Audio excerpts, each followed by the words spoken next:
اعوذ باللہ من الشیطان الرجیم، بسم اللہ الرحمن الرحیم۔ السلام علیکم ورحمۃ اللہ وبرکاتہ۔ مراد رسول خلیفہ ثانی فاروق اعظم امیر المومنین سیدنا حضرت عمر بن خطاب رضی اللہ تعالیٰ عنہ وہ جلیل القدر صحابی تھے جن کو نبی کریم صلی اللہ علیہ وآلہ وسلم نے بارگاہ الہی میں خود جھولی پھیلا کر مانگا تھا، اور ان کے اسلام میں داخل ہونے پر فرشتوں نے بھی آسمانوں پر خوشیاں منائیں۔ حضرت عمر رضی اللہ تعالیٰ عنہ وہ ہستی ہیں کہ جن کے بارے میں خود رسول اللہ صلی اللہ علیہ وآلہ وسلم نے ارشاد فرمایا، میرے بعد اگر کوئی نبی ہوتا تو وہ عمر ہوتے۔ حضرت انس بن مالک رضی اللہ تعالیٰ عنہ سے روایت ہے کہ ایک مرتبہ حضور نبی کریم صلی اللہ علیہ وآلہ وسلم احد پہاڑ پر تشریف لے گئے۔ اس وقت آپ کے ہمراہ حضرت ابوبکر صدیق، حضرت عمر فاروق اور حضرت عثمان غنی رضی اللہ تعالیٰ عنہم تھے۔ احد پہاڑ وجد میں آ کر جھومنے لگا۔ بعض روایات کے مطابق اس نے کانپنا شروع کر دیا۔ آپ صلی اللہ علیہ وآلہ وسلم نے احد پہاڑ کو ٹھوکر لگا کر فرمایا، اے احد ٹھہر جا، اس وقت تجھ پر ایک نبی، ایک صدیق اور 2 شہید موجود ہیں۔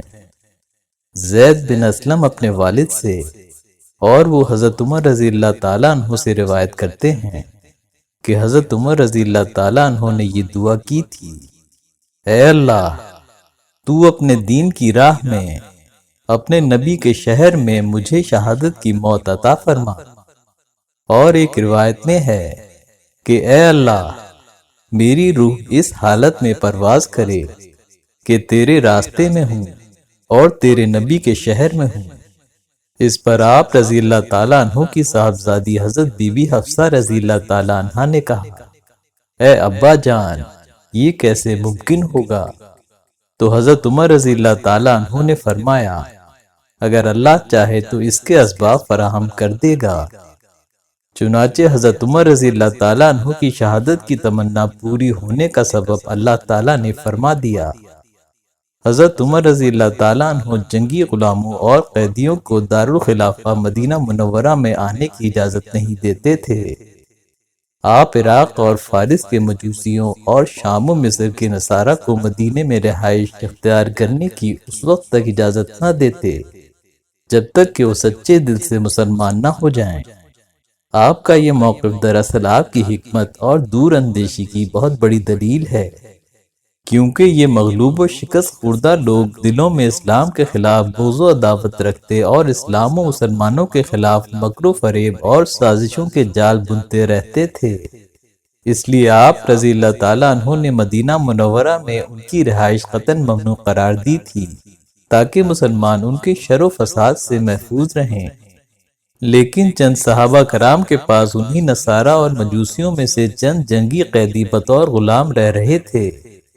انہوں نے آپ رضی اللہ تعالیٰ عنہ سے اصرار کیا کہ ہمارے ماتحت ان غلاموں کو مدینہ میں رہنے کی اجازت دے دیجیے تاکہ ہم اپنے کاروبار اور ضروریات میں ان سے خدمت لے سکیں۔ چنانچہ آپ رضی اللہ تعالیٰ عنہ نے بادل ناخواستہ انہیں مدینہ میں ٹھہرنے کی اجازت دے دی، اور اس کا انجام وہی ہوا جس کا آپ کو اندیشہ تھا۔ حضرت عمر رضی اللہ تعالیٰ عنہ کی شہادت کا واقعہ یوں ہے کہ مدینہ منورہ میں فیروز نامی ایک مجوسی حضرت مغیرہ بن شیبہ کا غلام تھا جس کی کنیت ابو لولو تھی۔ یہ ایک کاریگر آدمی تھا اور بہت سے ہنر جانتا تھا۔ آہن گیری اور نقاشی کے کام کے علاوہ یہ چکیاں بنانے کا ماہر بھی تھا۔ حضرت مغیرہ رضی اللہ تعالیٰ عنہ نے اسے کام کے لیے آزاد چھوڑ رکھا تھا۔ اپنا کام کر کے وہ ایک طے شدہ رقم حضرت مغیرہ رضی اللہ تعالیٰ عنہ کو دے دیتا۔ اس نے ایک دن حضرت عمر رضی اللہ تعالیٰ عنہ کی خدمت میں حاضر ہو کر آپ رضی اللہ تعالیٰ عنہ سے شکایت کی کہ میرے آقا مغیرہ بن شیبہ نے مجھ پر بہت بھاری محصول مقرر کیا ہے، آپ رضی اللہ تعالیٰ عنہ اس سے میری سفارش کر کے اسے کم کرا دیجئے۔ حضرت عمر رضی اللہ تعالیٰ عنہ نے پوچھا کہ تم روزانہ کتنا محصول ادا کرتے ہو؟ مجوسی نے جواب دیا، روزانہ 2 درہم یا 4 درہم۔ حضرت عمر رضی اللہ تعالیٰ عنہ نے پوچھا تمہارا پیشہ کیا ہے؟ اس نے جواب دیا نجاری نقاشی اور آہن گیری۔ حضرت عمر رضی اللہ تعالیٰ عنہ نے فرمایا ان پیشوں کے مقابلے میں تو یہ رقم کچھ بھی نہیں۔ اللہ تعالیٰ سے ڈرو اور اپنے مالک کے ساتھ بھلائی کرو۔ حضرت عمر رضی اللہ تعالیٰ عنہ کی نیت یہ تھی کہ وہ مغیرہ سے اس بارے میں سفارش کر دیں گے، لیکن انہوں نے اپنے دل کی بات غلام سے نہیں کہی۔ مجوسی غلام نے جب حضرت عمر رضی اللہ تعالیٰ عنہ کا جواب سنا تو وہ دل میں بغض رکھے سخت ناراض ہو کر وہاں سے چلا گیا اور طیش میں آ کر کہنے لگا عمر کا عدل و انصاف میرے علاوہ ہر شخص کو پہنچ چکا ہے۔ اس نے اسی وقت حضرت عمر رضی اللہ تعالیٰ عنہ کو قتل کرنے کا ارادہ کر لیا۔ اس نے ایک 2 دھاری خنجر تیار کیا، اسے خوب تیز کیا، زہر میں بجھایا، پھر ہرمزان کے پاس آیا اور اس سے پوچھا تمہارا اس خنجر کے بارے میں کیا خیال ہے؟ اس نے کہا اگر تو کسی کو یہ خنجر مارے گا تو وہ بچ نہیں سکے گا۔ اس دن سے ابو لولو موقع کی طاق میں رہا۔ ایک دن حضرت عمر فاروق رضی اللہ تعالیٰ عنہ نے فیروز کو بلایا اور اس سے پوچھا میں نے سنا ہے کہ تم چکی تیار کر سکتے ہو جو ہوا سے چلے۔ فیروز جو کہ ابھی تک دل میں بغض لیے بیٹھا تھا کہنے لگا میں آپ کے لیے ایسی چکی تیار کروں گا جسے لوگ عرصہ دراز تک یاد رکھیں گے۔ جب فیروز وہاں سے رخصت ہو کر گیا تو آپ رضی اللہ تعالیٰ عنہ نے اپنے ساتھیوں سے فرمایا یہ مجھے قتل کی دھمکی دے کر گیا ہے۔ دوسرے دن جب تمام مسلمان نماز کے لیے جمع ہوئے تو فیروز بھی خنجر لے کر مسجد نبوی میں داخل ہوا اور ایک جگہ چھپ گیا۔ حضرت عمر رضی اللہ تعالیٰ عنہ کے حکم کے مطابق کچھ لوگ اس کام پر مقرر تھے کہ جب جماعت کھڑی ہو تو صفیں درست کریں۔ جب صفیں سیدھی ہو جاتی تو حضرت عمر رضی اللہ تعالیٰ عنہ تشریف لاتے اور امامت فرماتے تھے۔ اس دن بھی حسب معمول حضرت عمر رضی اللہ تعالیٰ عنہ صبح کی نماز کو نکلے۔ صفیں درست ہو چکی تو حضرت عمر رضی اللہ تعالیٰ عنہ امامت کے لیے آگے بڑھے اور جو ہی آپ نے نماز شروع کی اور تکبیر تحریمہ کہی تو فیروز نے دفعتاً گھات میں سے نکل کر آپ رضی اللہ تعالیٰ عنہ پر 6 وار کیے، جن میں سے ایک ناف کے نیچے لگا جس سے آپ نڈھال ہو گئے۔ حضرت عمر رضی اللہ تعالیٰ عنہ نے فوراً عبد الرحمن بن عوف کا ہاتھ پکڑ کر امامت کے لیے اپنی جگہ کھڑا کر دیا کہ نماز پوری کریں اور خود زخم کے صدمے سے گر پڑے۔ حضرت عمر بن میمون فرماتے ہیں جب حضرت عمر رضی اللہ تعالیٰ عنہ پر حملہ ہوا تو میں نے ان کی زبان سے تلاوت سنی تو وہ یہ آیت پڑھ رہے تھے وَكَانَ أَمْرُ اللَّهِ قَدْرًا مَقْدُورًا، اور اللہ کا حکم ایک طے شدہ فیصلہ ہے۔ وار کرنے کے بعد وہ مردود مجوسی پلٹ کر بھاگا، دائیں بائیں جو بھی مسلمان آیا اسے بھی وار کر کے زخمی کرتا گیا، یہاں تک کہ 13 آدمیوں کو زخمی کر دیا، ان میں سے 7 لوگ شہید ہوئے۔ یہ حال دیکھ کر مسلمانوں میں سے کسی نے اس پر ایک جبہ پھینک کر پھنسا لیا۔ جب اس کو یقین ہو گیا کہ اب وہ قابو آ چکا ہے تو اس نے اپنے 2 دھاری خنجر سے خودکشی کر لی۔ اس وجہ سے صحیح طور پر یہ معلوم نہ ہو سکا کہ اس نے قتل اپنی مرضی سے کیا ہے یا اس کے پیچھے کوئی سازش تھی۔ حضرت عبد الرحمن بن عوف رضی اللہ تعالیٰ عنہ نے اس حالت میں مختصر نماز پڑھائی کہ حضرت عمر رضی اللہ تعالیٰ عنہ گھائل ہو چکے تھے۔ نماز سے فارغ ہونے کے بعد حضرت عمر رضی اللہ تعالیٰ عنہ نے حضرت ابن عباس رضی اللہ تعالیٰ عنہ سے فرمایا دیکھو مجھ پر کس نے حملہ کیا ہے۔ ابن عباس رضی اللہ تعالیٰ عنہ تھوڑی دیر کے بعد واپس آئے اور عرض کی مغیرہ بن شیبہ کے غلام نے حملہ کیا ہے۔ حضرت عمر رضی اللہ تعالیٰ عنہ نے فرمایا وہی کاریگر غلام؟ ابن عباس رضی اللہ تعالیٰ عنہ نے عرض کی جی ہاں۔ حضرت عمر رضی اللہ تعالیٰ عنہ نے فرمایا اللہ تعالیٰ اسے غارت کرے، میں نے تو اس کے لیے بھلائی کا حکم دیا تھا۔ اللہ تعالیٰ کا شکر ہے کہ میری موت کسی مسلمان کے ہاتھ سے واقع نہیں ہوئی۔ پھر آپ رضی اللہ تعالیٰ عنہ نے فرمایا میں نے تم لوگوں سے کہا تھا کہ مجوسی کافر غلاموں کو یہاں مدینے میں نہ لاؤ، لیکن تم لوگوں نے میرا کہا نہیں مانا۔ نماز کی ادائیگی کے بعد حضرت عمر رضی اللہ تعالیٰ عنہ کو گھر لایا گیا۔ لوگوں کا خیال تھا کہ زخم چندہ کاری نہیں، غالباً شفا ہو جائے۔ چنانچہ ایک طبیب کو بلایا گیا۔ اس نے آپ رضی اللہ تعالیٰ عنہ کو کھجور کا شربت پلایا تو وہ پیٹ سے باہر نکل گیا۔ پھر دودھ لایا گیا۔ آپ رضی اللہ تعالیٰ عنہ نے اسے بھی نوش کیا، لیکن وہ بھی زخم سے باہر نکل آیا۔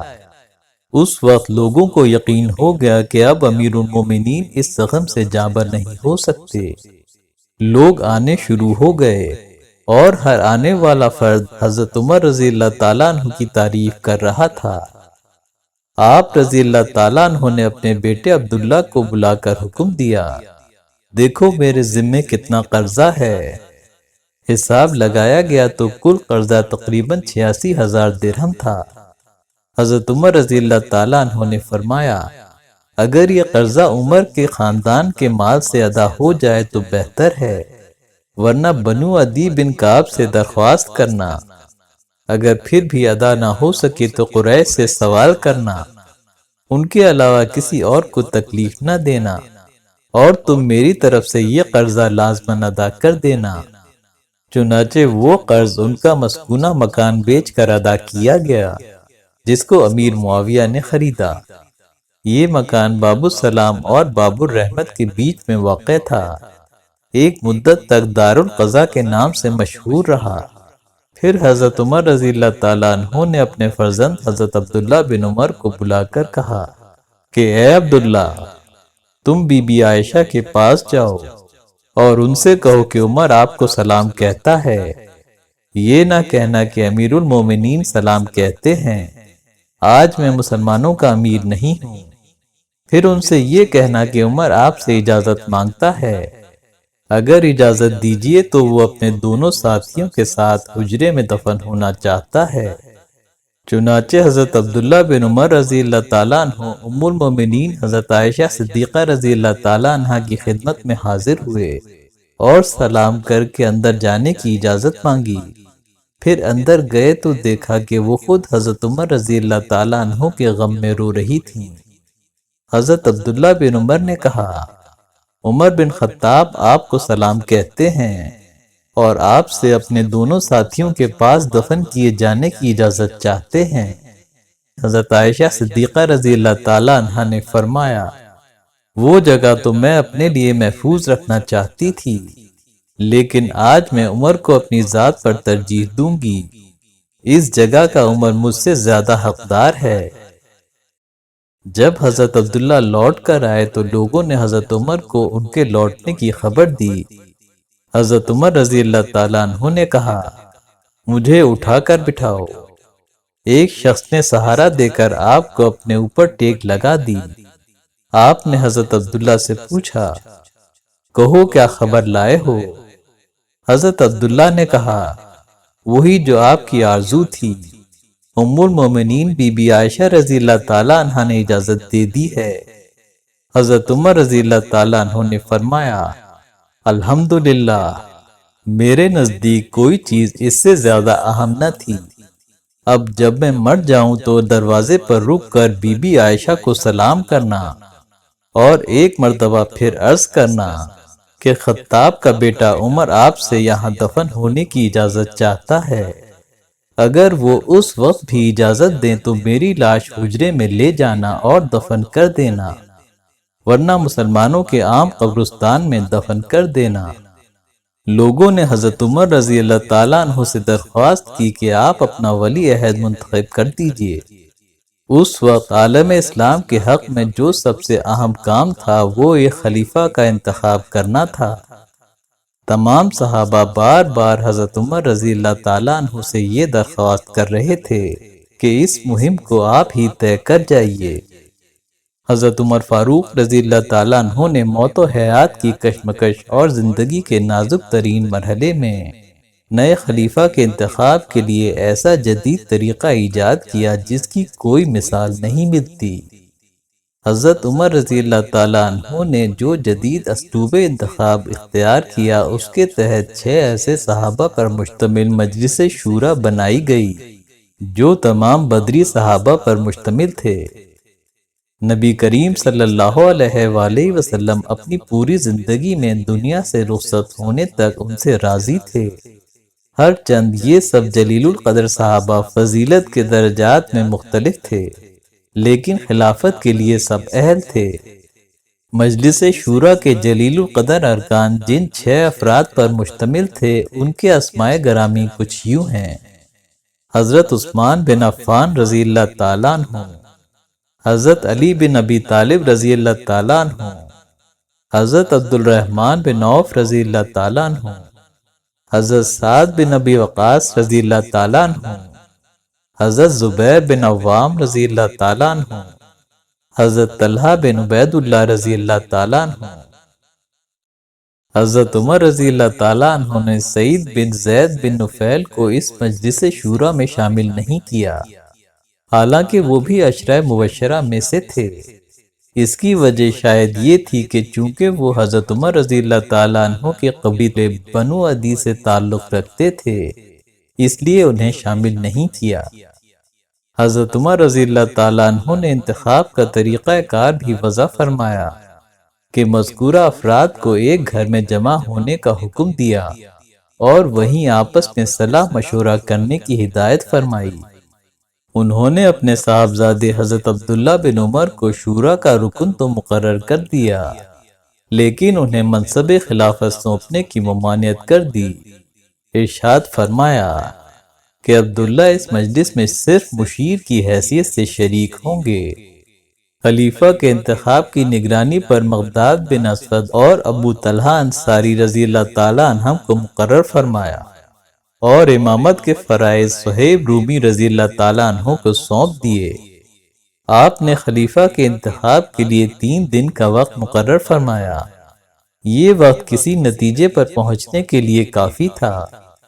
3 دن سے زیادہ وقت اختلافات پھوٹ پڑنے کا موجب بن سکتا تھا، اسی لیے آپ نے فرمایا تیسرے دن ان کا خلیفہ لازماً منتخب ہو جانا چاہیے، یا یوں فرمایا کہ 3 دن کے بعد چوتھا روز نہ ہونے پائے کہ تمہارا امیر مقرر ہو جانا چاہیے۔ غرض وفات کے وقت جب لوگوں نے اصرار کیا تو فرمایا کہ ان 6 اشخاص میں جس کی نسبت کثرت رائے ہو وہ خلیفہ منتخب کر لیا جائے۔ چنانچہ اس طریقہ کار پر چلتے ہوئے حضرت عمر فاروق رضی اللہ تعالیٰ عنہ کے وصال کے بعد حضرت عثمان غنی رضی اللہ تعالیٰ عنہ کو خلیفہ منتخب کیا گیا۔ حضرت عبداللہ بن عباس رضی اللہ تعالیٰ عنہ حضرت عمر فاروق رضی اللہ تعالیٰ عنہ کی زندگی کے آخری لمحات میں ان کی خدمت میں حاضر ہوئے اور عرض کی، اے امیر المومنین، جنت کی بشارت قبول کیجئے۔ حضور نبی کریم صلی اللہ علیہ وآلہ وسلم نے دعا فرمائی تھی کہ اللہ عز و جل دین اسلام کو آپ کے ذریعے مضبوط فرمائے، تو اللہ عز و جل نے آپ کے ذریعے دین اسلام کو تقویت بخشی۔ جب لوگوں نے کفر کیا تو آپ نے اسلام قبول کیا۔ جب لوگوں نے رسول اللہ صلی اللہ علیہ وآلہ وسلم کا ساتھ چھوڑا تو آپ نے ان کے ساتھ مل کر جہاد کیا، اور جب رسول اللہ صلی اللہ علیہ وآلہ وسلم اس دنیا سے رخصت ہوئے تو وہ آپ سے راضی تھے۔ حضرت ابو بکر صدیق رضی اللہ تعالیٰ عنہ نے آپ کو اپنا وزیر مقرر کیا، اور ان کے وصال کے بعد آپ خلافت کے سب سے زیادہ اہل تھے، اور آپ کی خلافت پر کسی نے اختلاف نہ کیا۔ آپ نے اللہ کے دین کا پرچم عرب سے نکال کر عجم میں بھی بلند کیا، اور آپ کی کوششوں سے بے شمار لوگ دائرہ اسلام میں داخل ہوئے۔ اللہ عز و جل نے آپ کے ذریعے اپنے دین کو وسعت عطا فرمائی، اور اب آپ رخصت ہو رہے ہیں تو اللہ تعالیٰ آپ کو شہادت کی موت عطا فرما رہا ہے۔ حضرت عمر رضی اللہ تعالیٰ عنہ نے فرمایا، تم نے یہ کیا کہا؟ پھر دوبارہ کہو۔ انہوں نے اپنی ساری بات پھر سے دہرا دی تو فاروق اعظم نے فرمایا، قسم ہے اس ذات کی جس کے علاوہ کوئی حقیقی معبود نہیں، اگر میرے پاس دنیا جہان کے سونے چاندی کے خزانے بھی ہوں تو میں قیامت کی ہولناکی سے نجات پانے کے لیے فدیے میں دے دوں۔ حضرت عمر رضی اللہ تعالیٰ عنہ نے جب حضرت عبداللہ بن عباس رضی اللہ تعالیٰ عنہ کا کلام سنا تو فرمایا، اے عبداللہ، کیا تم روز محشر میرے لیے گواہی دو گے؟ حضرت عبداللہ بن عباس رضی اللہ تعالیٰ عنہ نے فرمایا، بے شک۔ حضرت عمر رضی اللہ تعالیٰ عنہ نے فرمایا، سب تعریفیں اللہ عز و جل کے لیے ہیں۔ حضرت عمر رضی اللہ تعالیٰ عنہ کی زندگی کے آخری لمحات کی منظر کشی حضرت عثمان غنی رضی اللہ تعالیٰ عنہ کچھ اس طرح کرتے ہیں کہ میں جاکنی کے وقت آخری لمحات میں عمر کے پاس موجود تھا۔ ان کا سر ان کے فرزند عبداللہ کے زانوں پر تھا۔ آپ نے اپنے بیٹے سے کہا، میرا رخسار زمین سے ملا دو۔ عبداللہ نے کہا، کیا میرے زانوں اور زمین میں کوئی فرق ہے؟ انہوں نے اصرار کیا تو عبداللہ نے چاروں ناچار حکم کی تعمیل کی۔ پھر حضرت عمر رضی اللہ تعالیٰ عنہ نے اپنے رخسار اور داڑھی خشیت الہی سے زمین پر ٹیک دی، فرمایا کہ اے عمر، تو برباد ہو گیا اگر تیرے رب نے تجھے معاف نہ کیا۔ یہ کہتے کہتے آپ وصال فرما گئے۔ امام ابو نعیم لکھتے ہیں، حضرت سعد بن ابی وقاص رضی اللہ تعالیٰ عنہ بیان کرتے ہیں، حضرت عمر رضی اللہ تعالیٰ عنہ کو 26 ذی الحج 23 ہجری کو قاتلانہ حملے میں زخمی کیا گیا اور یکم محرم الحرام 24 ہجری کو آپ خالق حقیقی سے جا ملے۔ حضرت عبداللہ بن عباس رضی اللہ تعالیٰ عنہ فرماتے ہیں، حضرت عمر کی شہادت کے بعد جب انہیں چارپائی پر لٹایا گیا تو لوگ ان کی چارپائی کے گرد جمع ہو گئے اور ان کے لیے دعائیں کرنے لگے اور کلمات خیر کہنے لگے۔ اچانک مجھے ایک شخص نے کندھے سے پکڑ لیا۔ میں نے مڑ کر دیکھا تو حضرت علی بن ابی طالب کھڑے رو رہے تھے۔ انہوں نے اللہ تبارک و تعالیٰ سے حضرت عمر رضی اللہ تعالیٰ عنہ کے لیے دعائے رحمت کی اور انتہائی دردناک لہجے میں فرمایا، آپ نے اپنے پیچھے کوئی ایسا شخص نہیں چھوڑا جسے دیکھ کر مجھے یہ تمنا ہوتی کہ میں بھی اس شخص جیسے اعمال کرتے ہوئے اللہ سے ملوں۔ اللہ کی قسم، مجھے یقین ہے کہ اللہ تعالیٰ آپ کو اپنے دونوں دوستوں کا ساتھ نصیب فرمائے گا۔ مجھے یاد ہے کہ میں اللہ کے رسول صلی اللہ علیہ وآلہ وسلم کی زبان مبارک سے اکثر اوقات یہی جملے سنا کرتا تھا، میں ابو بکر اور عمر گئے، میں ابو بکر اور عمر داخل ہوئے، میں ابو بکر اور عمر باہر نکلے۔ راوی کہتے ہیں کہ جب آپ کا انتقال ہو گیا تو ہم آپ کی میت لے کر حضرت عائشہ صدیقہ رضی اللہ تعالیٰ عنہا کے دروازے پر گئے۔ حضرت عبداللہ بن عمر نے ام المومنین حضرت عائشہ رضی اللہ تعالیٰ عنہا کو سلام کیا اور عرض کیا کہ عمر بن خطاب دفن ہونے کی اجازت طلب کرتے ہیں۔ حضرت عائشہ صدیقہ رضی اللہ تعالیٰ عنہا نے فرمایا، انہیں اندر لے آؤ۔ اجازت ملنے پر آپ کو اندر لے جا کر دونوں ساتھیوں نبی کریم صلی اللہ علیہ وآلہ وسلم اور حضرت ابو بکر صدیق رضی اللہ تعالیٰ عنہ کے ساتھ دفن کر دیا گیا۔ چینل سبسکرائب کیجئے اور بیل آئیکن پر کلک کیجئے۔ لائک اور شیئر ضرور کیجئے۔ اللہ حافظ۔